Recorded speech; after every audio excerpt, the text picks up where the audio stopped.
આપ સર્વોને હેતપૂર્વક જય શ્રી સ્વામિનારાયણ।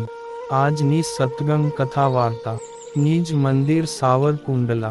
જય શ્રી સ્વામિનારાયણ। આજે આપને સદ્ગુરુ ગોપાળાનંદ સ્વામીના જીવન પ્રસંગમાંથી અંબાશંકરભાઈના વિશે યથાર્થ કથા વાર્તા સાંભળશું। ઈડરમાં વિપ્ર અંબાશંકર નામે એક ધર્મનિષ્ઠ અને પવિત્ર ગૃહસ્થ બ્રાહ્મણ રહેતો હતો। તેના ઘરમાં ચોર પેસી ખાતર પાડી રોકડા રૂપિયા તથા સોનાના ઘરેણા લઈ ગયા। અંબાશંકરે રાજમાંગ ફરિયાદ કરતા સરકારી સિપાહીઓએ ઘણી તપાસ કરી પણ કંઈ હાથ લાગ્યું નહીં।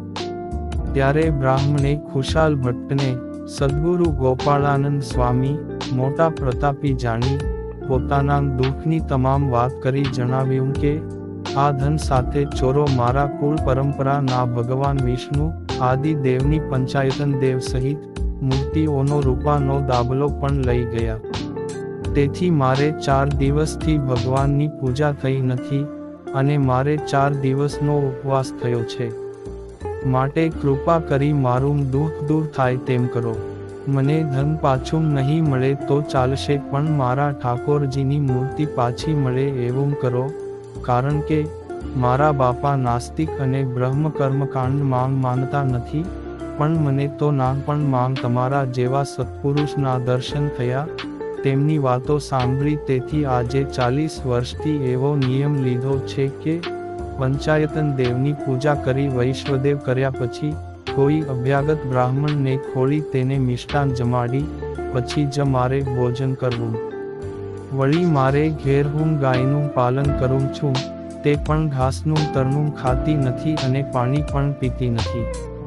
અંબાશંકર બ્રાહ્મણના આ દીન વચન સાંભળી ખુશાલ ભટ્ટ અંતરદૃષ્ટિ કરીને બોલ્યા કે હે વિપ્ર, તારું દ્રવ્ય તથા દેવનો દાબલો ચોરીને જતાં ચોરમાંગ જેની પાસે દેવનો દાબલો હતો તેને પર્વત જેવો ખૂબ ભાર લાગતાં તે ચોરે એ ડાબલાને તળાવને કાંઠે મૂકી દીધો અને તે આંધળો થઈ જવાથી ઘરે જઈ પડ્યો છે। હવે તળાવને કાંઠે જે ડાબલો 4 દિવસથી પડ્યો છે તે દેવની પૂજા તારા પિતા સોમેશ્વર કરે છે, જે મુવા પછી તો નર્કને પામેલા પણ તારા સત્કર્મ વડે એમનો સ્વર્ગમાં વાસ થયો છે। તે વિરાટ નારાયણનો લોક છે, ત્યાંથી આવીને અહીં ષોડશોપચાર વડે પૂજા કરી જાય છે, તે જુઓ એમ કહી અંબાશંકરને ખુશાલ ભટ્ટે સમાધિ કરાવી। અંબાશંકરે સમાધિ માંગ સ્વર્ગવાસી પિતાને વેદ મંત્રથી પૂજા કરતા જોયા। પુત્રને જોઈ તેઓ તુરંત જ બોલ્યા કે અંબાશંકર, હું જીવ્યો ત્યાં સુધી નાસ્તિકના સંગે કરી કુસંગી થયો। આપના પંચદેવની મૂર્તિને બીજા પાષાણ જેવા જાણી ને ઘરમાં એક ખૂણે રાખી મૂકતો અને ધર્મ અને અધર્મનો ભેદ ભૂલ્યો, તેથી શાસ્ત્રના વિધિ નિષેધ સર્વે ખોટા છે એમ જાણી પાકો નાસ્તિક થયો।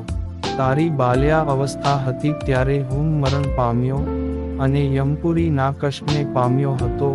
પછી કેટલીક મુદતે ધર્મ રાજાએ મને બોલાવી કહ્યું કે તારો પુત્ર જે અંબાશંકર છે તેને બાળ અવસ્થામાં ઉદ્ધવના અવતાર શ્રી રામાનંદ સ્વામી પ્રગટ થયા છે, તેમના અમદાવાદમાં દર્શન કરી 2 ઘડી જ તેમની સભામાં બેસી વાત સાંભળી, તેથી તે મહાધર્મનિષ્ઠ થયો છે અને શાસ્ત્ર મર્યાદા પ્રમાણે રહે છે, તેના મહાપુણ્ય વડે તારો નરકથી ઉદ્ધાર થયો।